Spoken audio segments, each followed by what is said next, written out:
We're going to have a quick look at a couple of uses of layer masks in Photoshop.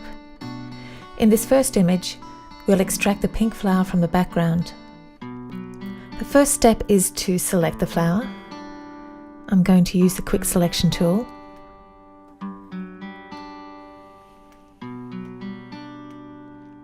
You can see the marching ants around the flower. Inside those marching ants is our active selection. I'll come over to the Layers panel and click the icon Add a Mask. The marching ants automatically disappear. That information has been transferred to the layer mask. So any area that was active or an active selection is now white on the layer mask. The only thing a layer mask does is talk to the information that lives on that same layer. So in this case, it's pixel information or an image. Wherever the layer mask is white, we can see whatever lives on that layer.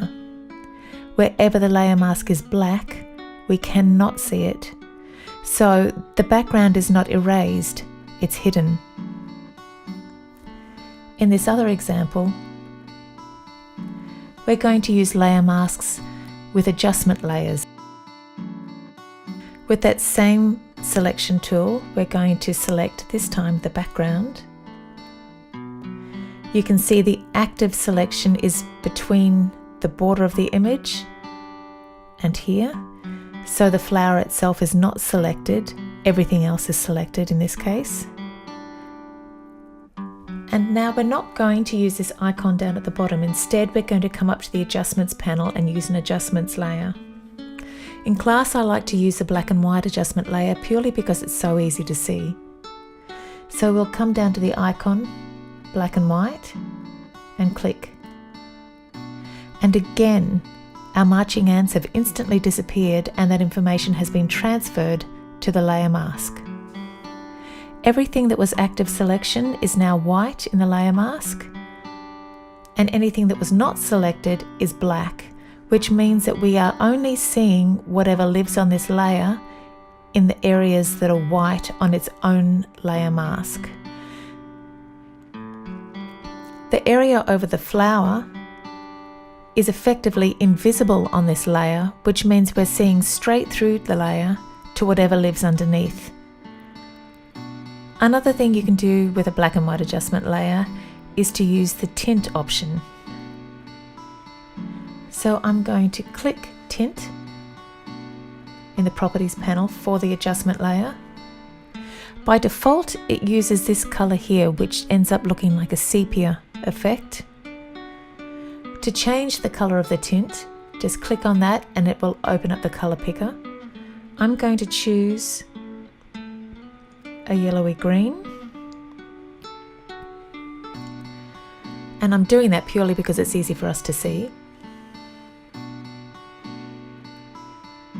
Oops. And click OK. Another thing you can do with layer masks is to invert them. So I'm going to double click on the layer mask, and that opens up layer mask options in the Properties panel. We're going to click on Invert in the bottom of this Properties panel and just watch the layer mask when I do this. So I'll click on Invert and it swaps it over so any areas that were white are now black, etc. Now whatever lives on this layer cannot be seen anywhere that's black, so we can no longer see it in the area around the outside of the flower, and instead we are seeing it only on top of the flower because that's the corresponding area that's white. So that's looking a little bright for me, so I'm going to change the opacity of this layer down to about 50%, which is giving it a nice antique-y style look. And another further thing I'd like to do is to bring back the original colour of the centre of the flower, meaning that I want to see straight through this layer to the original colour underneath. To do that, just click once on your layer mask to make sure you have that thin white border around it, which means that it's active on your layer. Tap B on your keyboard to go to the brush tool group. Left click and make sure that it's the brush tool that you are selecting. We want to paint black just over the center of the flower so that we see straight through it to the information that is underneath. Firstly, I'm going to do Control or Command plus to zoom in. Then I'll hold down the space bar, which temporarily changes my tool into the hand tool, and I can bring that so that I can easily see what I'm working on. Let go of the space bar. I look over at the swatches and I want to make sure that I'm painting with black. Whichever swatch is in front is the color that you'll be painting with. So I'm going to click on that swap button there and then come back over here to my image. I'm going to use my right bracket key, which is just to the right of the P key. So those two square bracket keys are your keyboard shortcuts for resizing brushes or brush style interfaces for different tools. And I'm going to paint over the center area. Now you can see up the top here that I've gone a little bit too far, and I've actually brought back in some purple on the petal, which I don't want to do.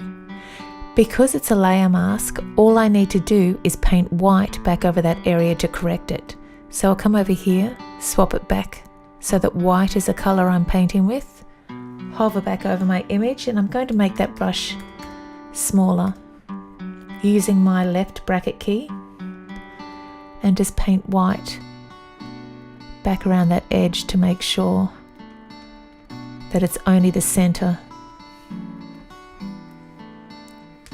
Have a look over here at the layer mask. You can see that I've painted black, a black hole here in the middle of the flower area, which means that for that area of the tint layer that we're using, we won't be able to see this tint layer, so we'll be seeing straight through to the flower underneath. I'm going to Control or Command minus a couple of times until we get that onto the screen. I want to collapse the properties panel so that it's not taking up space, so I click on that double arrow there. And now we can see our finished image. If I turn off the eyeball on that layer, you can see the original image. If I turn it back on, now we have an adjustment layer with a layer mask, and we've modified that layer mask to achieve the image that we want.